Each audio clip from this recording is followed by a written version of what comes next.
जी ने व्यास जी को अपना पूर्व जन्म सुनाया। महाराज सुनो, भगवान कितने दयालु, ध्यान से सुनना। नारद जी बोले, महाराज हम नारद पुत्र होने के पूर्व में दासी पुत्र थे।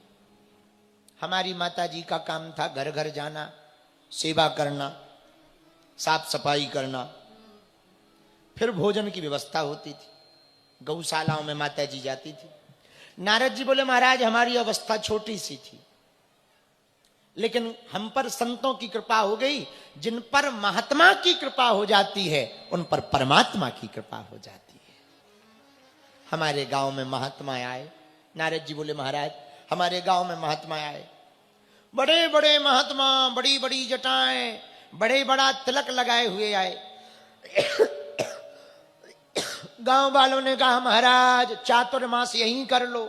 रुक गए। कोई सेवा में सेवक मिले, महात्माओं ने कहा तो अच्छा रहेगा। नारद जी बोले, व्यास जी गांव वालों ने हमारी और हमारी माता जी की ड्यूटी लगा दी सेवा में। हम तो छोटे ही थे, बच्चे थे। नारद जी अपना पूर्व जन्म सुना रहे। बोले जब ड्यूटी लगाई सेवा में तो रोज हम जाएं, महात्माओं को पुष्प दे आएं, फूल माला दे आएं, उनके कपड़े साफ कर दें। जब वो कीर्तन गाएं, छोटे छोटे हाथों से हम भी ताली बजाने लगे, कीर्तन गाने लगे। वो प्रसाद देवें तो हम प्रसाद पा लेवें। वो बढ़िया बढ़िया मीठी मीठी कथाएं सुनावें तो हम भी प्रेम पूर्वक भगवान की कथा सुनने लगे।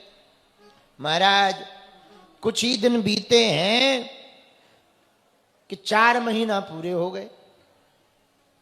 4 महीना पूरे हुए तो महात्मा जाने लगे। नारद जी बोले, व्यास जी हम बच्चे तो थे ही, इतना प्रेम महात्माओं से हो गया कि हम भी महात्माओं के पीछे पीछे हो लिए। महात्माओं ने पूछा, बेटा कहाँ जा रहे हो? सो हमने कहा, महाराज आप जहां जा रहे सो हम जा रहे हैं, आनंद आ रहा है आपके साथ में। महात्मा बोले, बेटा अभी तुम बच्चा हो, बचवा, छोटे से बच्चा हो।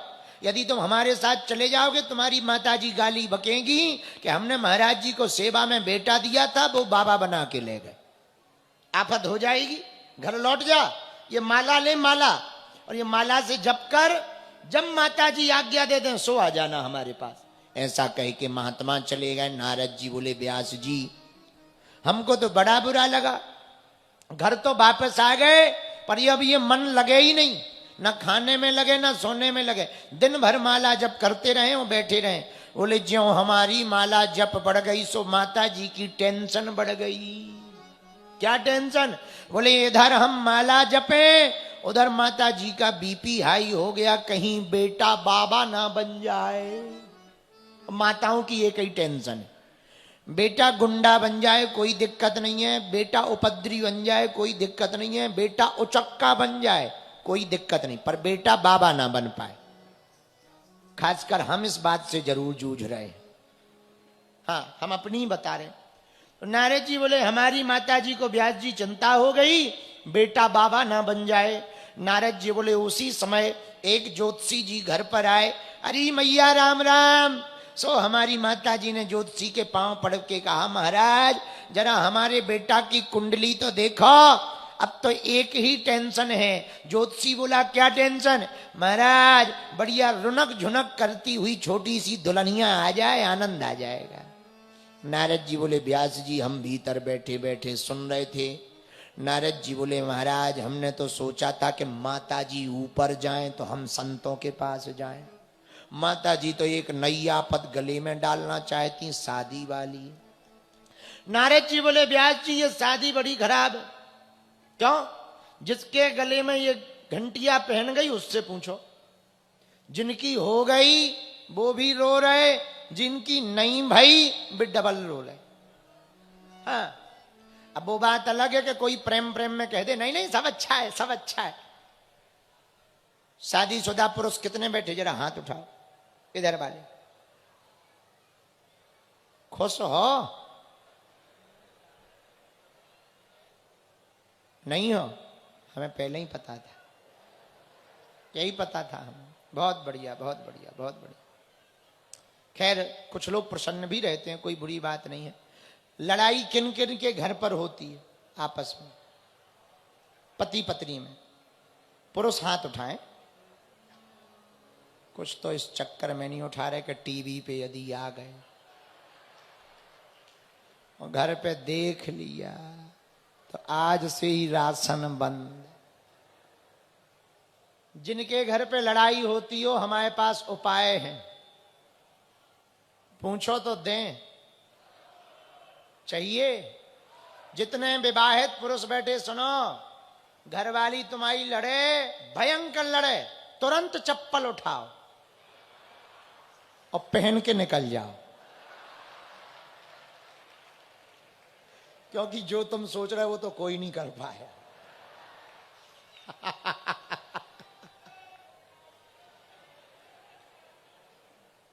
समझ गए? बस यही ब्रह्म ज्ञान है।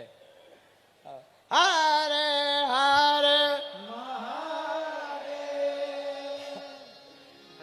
तो नारद जी बोले, महाराज हमारी माता जी ब्याह की बात करने लगी, हमको चिंता हो गई, लेकिन हमने भगवान से प्रार्थना की तो नारद जी बोले भगवान ने हमारी सुन ली।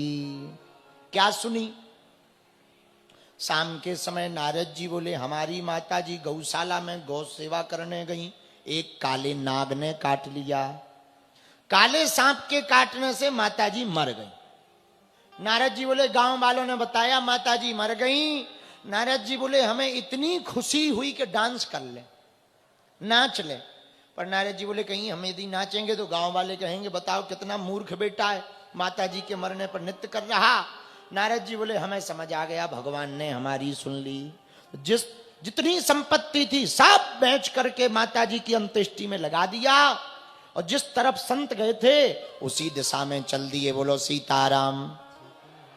उत्तर दिशा की ओर गए, रास्ते में थक गए और जैसे ही थके स्नात्वा पीत्वा हृदय, स्नान किया।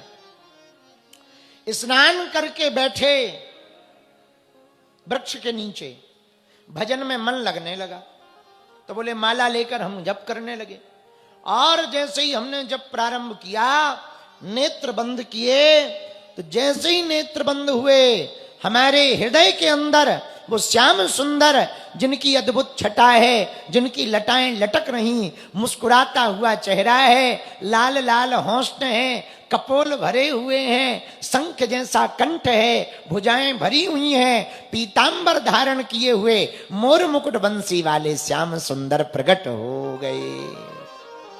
आहा, उस दिव्य छटा को देखकर मन आनंदित हो गया। लेकिन एक गड़बड़ हो गई। बोले क्या? बोले थोड़ी देर तक तो वो चित्र रहा, चित्त में गायब हो गए। नारद जी बोले व्यास जी हम छटपटाने लगे। तब तक आकाशवाणी हुई, बेटा अभी अपरिपक्व हो, पक्के हो जाओ तो तुमको हमारे शाश्वत दर्शन होंगे। तो नारद जी बोले व्यास जी हमने कहा यदि अपरिपक्व थे, बच्चे थे तो दर्शन क्यों दिए, अब दे दिए तो जग गए क्यों? आपके बिना हमारा मन नहीं लग रहा। बोलो सीताराम। जो भगवान को एक बार देख ले फिर उसका संसार में मन नहीं लगता। जो भगवान का प्रेमी हो जाए फिर वो संसार से प्रेम नहीं करता। जो भगवान की कथा सुन ले उसे फिर दुनिया की वृथा नहीं सुनाई देती। बोलो सीताराम। जोर से बोलो और जोर से बोलो साधु जी।